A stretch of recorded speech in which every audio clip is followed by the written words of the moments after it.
एक गांव में एक गरीब सेठ रहता था। आप कहोगे कि जब सेठ है तो वो गरीब कैसे हुआ? बात यह है कि एक जमाने में वो बहुत धनवान था। उस समय उसने बहुत सा पुण्य का काम किया था।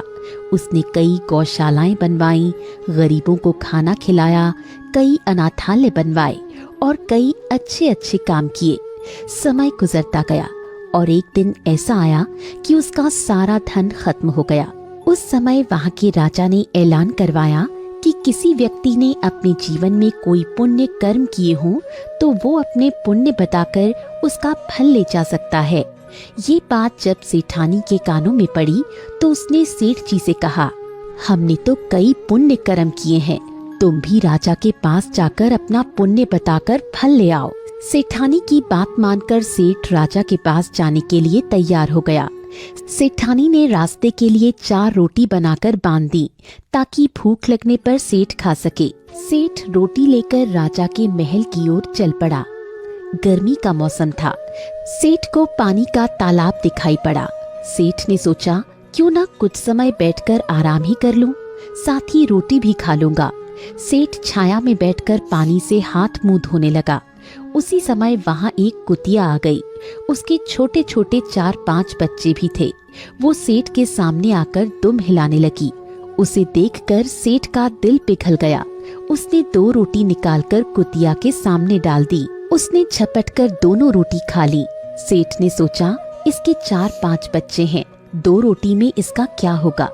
ये सोचकर उसने बची हुई 2 रोटी भी कुतिया के आगे डाल दी। सेठ खुद पानी पीकर फिर आगे बढ़ गया। कुछ देर में वो राजा के दरबार में पहुंच गया। वहां जाकर वो अपने द्वारा किए गए पुण्य कर्मों की गिनती कराने लगा। सेठ ने सभी कर्म विस्तार पूर्वक राजा को बता दिए और पुण्य का फल देने को कहा। राजा ने कहा, आपके इन पुण्यों का कोई फल नहीं मिलेगा। कोई और पुण्य किया हो तो बताएं, शायद उसका कोई फल आपको मिल जाए। सेठ कुछ न कहकर वापस जाने लगा। उसने कहा, मेरे इतने पुण्य कर्मों का कोई फल नहीं है तो और कर्मों को गिनवाकर मैं क्या करूँगा। मेरा यहाँ से चले जाना ही ठीक होगा।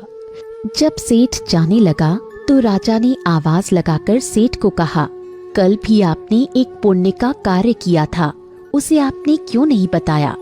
सेठ ने मन ही मन सोचा कि उसने तो कल कोई पुण्य का काम नहीं किया था, फिर राजा किस पुण्य कर्म की बात कर रहा है।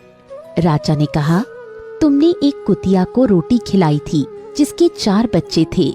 यदि तुम उस पुण्य के बदले कुछ मांगना चाहो तो तुम्हें उसका फल मिल जाएगा। सेठ ने कहा, मेरे द्वारा किए गए पिछले पुण्य कर्मों का कोई फल नहीं मिला तो कुतिया को खिलाई गई 4 रोटियों का क्या फल मिलेगा। राजा ने कहा, सेठ तुमने जो पुण्य याद रखे वो गिन गिन कर बताए, वो सभी कर्म बेकार हैं। यदि तुम कर्म करके उसे सुना देते हो तो वो सभी कर्म बेकार हो जाते हैं। पर तुमने कल कुतिया को रोटी खिलाकर पुण्य किया और उसे भूल गए, वही असल पुण्य कर्म है। इसके बदले तुम चाहे मेरा सारा राज्य भी मांग लो तो वो भी कम ही होगा। ये कहकर राजा ने सेठ को बहुत सारा धन देकर विदा किया। तो दोस्तों, अच्छे कर्म करके हमेशा भूल जाना चाहिए।